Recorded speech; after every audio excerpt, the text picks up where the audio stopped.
નમસ્કાર મિત્રો, હાર્દિક સરના જય સ્વામિનારાયણ પ્રણિપાત.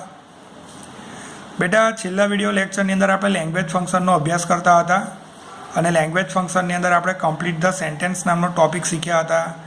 એના part 1, part 2, part 3 already YouTube પર અપલોડ થઈ ચૂક્યા છે અને તમે વિડીયો લેક્ચરના માધ્યમથી ભણી પણ લીધા હશે.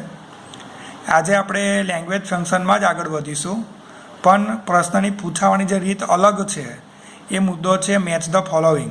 તો આપણે મેચ ધ ફોલોવિંગ જોડકા કેવી રીતે પૂછાય છે લેંગ્વેજ ફંક્શનમાં એ આપણે શીખીશું. બરાબર. ધોરણ 9 અને ધોરણ 10 બંનેનો કોમન ટોપિક છે બેટા. પરીક્ષા પ્રમાણે માર્કનું વેટેજ બદલાય પણ બંને ધોરણમાં આ મુદ્દો પૂછાય છે. ઓકે, તો પાર્ટ 1નો આપણે અભ્યાસ કરી રહ્યા છે. અત્યારે માહિતી સમજી લઈએ શું છે. અગાઉ આપણે કમ્પ્લીટ ધ સેન્ટેન્સીસ ટોપિક ભણ્યા. બરાબર, 3 પાર્ટ તમે ભણી લીધા એના, પાર્ટ 1, પાર્ટ 2, પાર્ટ 3 એ પ્રમાણે. આ ટોપિકમાં કૌંસમાં ફંક્શન લખીને આપવામાં આવે છે અને આ ફંક્શન ઉપરથી આપણને અધૂરું વાક્ય જે આપ્યું છે તેને આપણે પૂરું કરવાનું હોય છે અને એ આપણે ભણી લીધું છે. બરાબર, ફંક્શનની મદદથી આપણે અધૂરું વાક્ય પૂરું કરવાનું શીખી લીધું આગળ. હવે આ જ મુદ્દા પરથી આપણે નવો ટોપિક ભણવા જઈ રહ્યા છીએ અને તે છે બેટા મેચ ધ ફોલોવિંગ. એટલે આ જોડકા સ્વરૂપની અંદર પ્રશ્ન પૂછાશે, પણ જે ફંક્શન છે એ આપણે આગળ કમ્પ્લીટ ધ સેન્ટેન્સમાં ભણ્યા તે જ આવશે. બેટા આમાં નવું એટલું જ હશે કે અહીંયા પૂરેપૂરું વાક્ય લખેલું હશે અને સામે ફંક્શન લખેલું હશે. એટલે તમારે વાક્ય વાંચવાનું, કયા ફંક્શનને સંબંધી છે એ ફંક્શનને તમારે જવાબ ટીક કરી દેવાનો છે. બરાબર, લખી દેવાનો છે. જ્યારે કમ્પ્લીટ ધ સેન્ટેન્સમાં શું હતું કે ફંક્શન લખેલું હોય એ ફંક્શન પરથી આપણે અડધા વાક્યને પૂરું કરવાનું હતું. બરાબર, એટલે એમાં વિચારવાનું. તો અહીંયા વિચારવાનું છે જ નહીં, તમને આખું વાક્ય લખીને આપેલું જ હશે. બરાબર, ઓકે, તમારે અર્થઘટન કરીને ફંક્શન ટીક કરવાનું છે. ચલો આગળ વધીએ.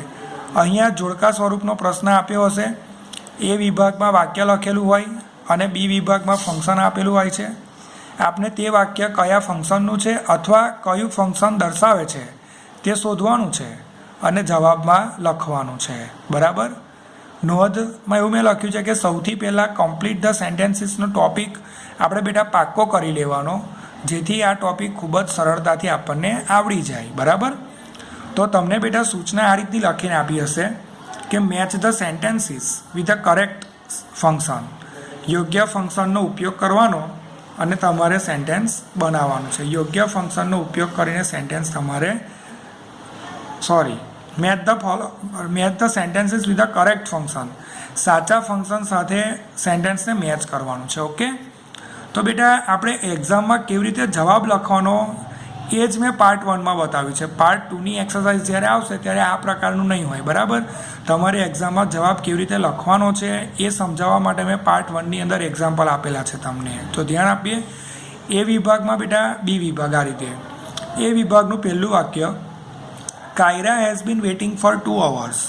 કાયરા has been waiting for 2 hours. Dwij has been watching TV since 6 PM. Dwij has been watching TV since 6 PM. Put oil in a pan and boil it for some time. Put oil in a pan and boil it for some time. તો બેટા આ 3 sentence આપ્યા છે.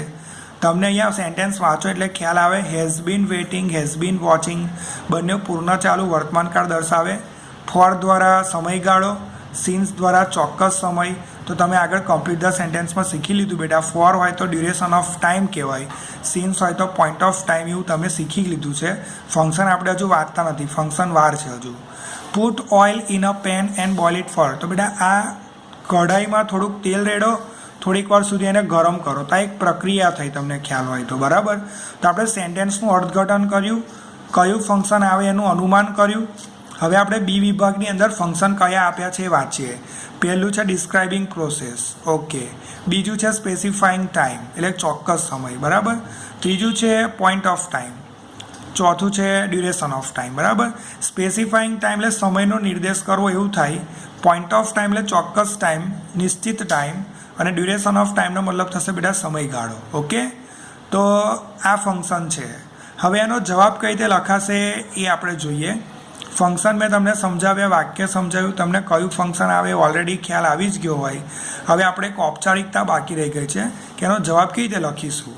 તો બેટા પરીક્ષાની અંદર, ટેસ્ટની અંદર બોર્ડની એક્ઝામની અંદર આ રીતે જવાબ લખાશે. આન્સર લખવાનો, પ્રશ્નનો ક્રમાંક જે હોય એ લખવાનો. અત્યારે આપણે 1, 2, 3 છે એટલે મેં એમ લખ્યું છે.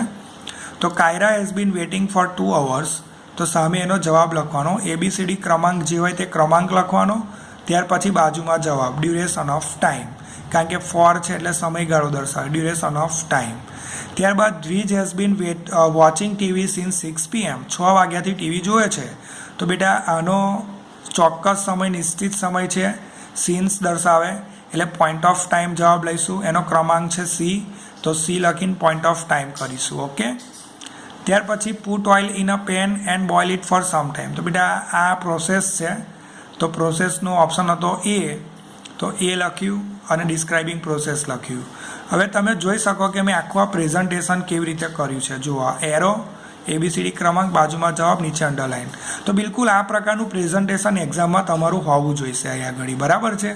તો કેવી રીતે લખશો, પ્રેઝન્ટેશન કરશો, એનો તમને ખ્યાલ આવી ગયો. બરાબર. 1 નંબરનો પોઈન્ટ પૂરો થાય. હવે આપણે બીજા નંબરનો ક્વેશ્ચન ભણીએ. એટલે સેકન્ડ નંબરના ક્વેશ્ચનમાં એવું કહે છે આગળ કે એ વિભાગમાં પહેલું વાક્ય, the shop whose owner is my neighbour, દુકાન કે જેનો માલિક, હુઝ એટલે કે જેનો, માલિકી દર્શાવે, કે જેનો માલિક, ઓનર એટલે માલિક, ઇઝ માય નેબર જે મારો પાડોશી છે, વોઝ બર્ગલર્ડ લાસ્ટ નાઇટ કે ગઈ રાત્રે એમાં ચોરી થઈ, દુકાન ચોરાઈ ગઈ. સમજ્યા? બીજું વાક્ય છે, where were you when the shop was burglared, જ્યારે દુકાનમાં ચોરી થઈ ત્યારે તમે ક્યાં હતા? ધ પોલીસમેન આસ્ક્ડ, પોલીસમેને પૂછ્યું. તો અહીંયા કંઈક પૂછપરછ છે.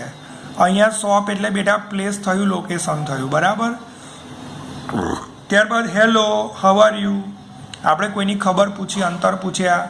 તો બેટા કોંગ્રેચ્યુલેશન, ખબર પૂછે, થેન્ક યુ કહીએ. આ બધું પ્લેઝન્ટ્રીઝની અંદર આવે, શિષ્ટાચાર કહેવાય.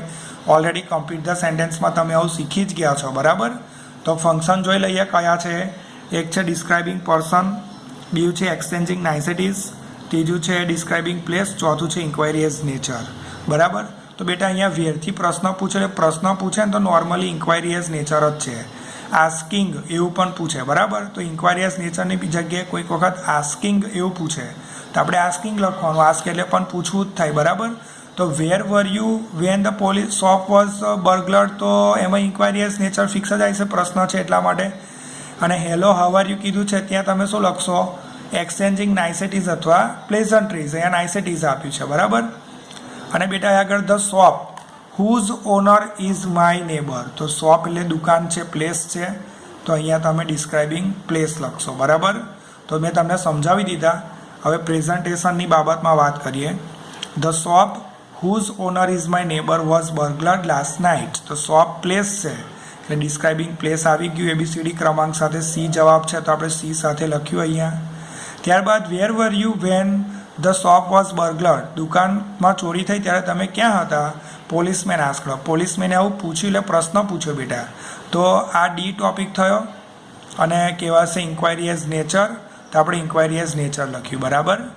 ત્યાર પછી હેલો હાઉ આર યુ, તો બેટા આપણે જ સમજાવ્યું તમને, નાઇસેટીઝ કહેવાય. તો B જવાબ છે, તો B લખવાનું. એક્સચેન્જિંગ નાઇસેટીઝ એવું લખવાનું. તમે જોઈ શકો છો મેં કેવી રીતે લખ્યું છે. આ એરો કર્યા, ABCD ક્રમાંક, બાજુમાં જવાબ, નીચે અંડરલાઇન, આ રીતની. બરાબર. અંડરલાઇન તમે સીધી લાઇન પેન્સિલથી ફૂલ પટ્ટી મૂકીને પણ કરી શકો, પણ આવું હાઇલાઇટિંગ જરા જરૂરી છે. બરાબર. ઓકે. હવે બેટા આગળ ત્રીજા નંબરનો ક્વેશ્ચન ભણીએ આપણે. The boy who is giving a speech, છોકરો કે જે સ્પીચ આપી રહ્યો છે, ઇઝ માય બ્રધર, એ મારો ભાઈ છે. ત્યારબાદ બીજું છે નક્સ યુઝ્યુઅલી વેક્સ અપ અર્લી, નક્સ હંમેશા વહેલો ઉઠે છે. ત્રીજું છે અભી has been learning music since 2005, અભી 2005થી મ્યુઝિક શીખે છે. તો આગળ સિન્સવાળું વાક્ય તમે શીખી લીધું. સિન્સ હોય તો પોઈન્ટ ઓફ ટાઈમ જ આ ચોક્કસ સમય દર્શાવે. નક્સ યુઝ્યુઅલી વેક્સ અપ, તો બેટા નક્સની ક્રિયા છે કે એક્શન કહેવાય. ક્રિયા એટલે એક્શન કહેવાય. બરાબર. વહેલું ઉઠવાની ક્રિયા છે આ. અને the boy who is giving a speech, જે છોકરો, આગળ છોકરો દર્શાવે. પહેલાંમાં શોપવાળું વાક્ય તમે આગળ શીખી લીધું, આ પ્લેસ હતું. તો અહીંયા બોય છે ને છોકરો, અહીંયા ગર્લ પણ હોઈ શકે, મેન, વુમન એવું પણ હોઈ શકે. તો એ પર્સન ડિસ્ક્રાઇબ કરે છે. શું ડિસ્ક્રાઇબ કરે છે? પર્સન. હુ જે છે એ પર્સન ડિસ્ક્રાઇબ કરે છે. બરાબર. તો પહેલા નંબરનું સેન્ટેન્સ છે હુ ઇઝ કે જે, તો એ છોકરો ડિસ્ક્રાઇબ કરવાનો, પર્સન, તો ડિસ્ક્રાઇબિંગ પર્સન ઓપ્શન બીમાં આપેલો છે આવશે. નક્સ યુઝ્યુઅલી વેક્સ અપ અર્લી, તો બેટા આ એક્શન છે, તો આટલામાં કંઈક એક્શન છે આપેલું હર્યું સી નંબરમાં ડિસ્ક્રાઇબિંગ એક્શન. અને અહીંયા સિન્સ 2005 ચોક્કસ સમય, નિશ્ચિત સમય કહે છે પૂર્ણ ચાલુ વર્તમાનમાં, તો પોઈન્ટ ઓફ ટાઈમ આવી જશે. બરાબર, તો આપણે ગોઠવીએ જવાબને અહીંયા આગળ.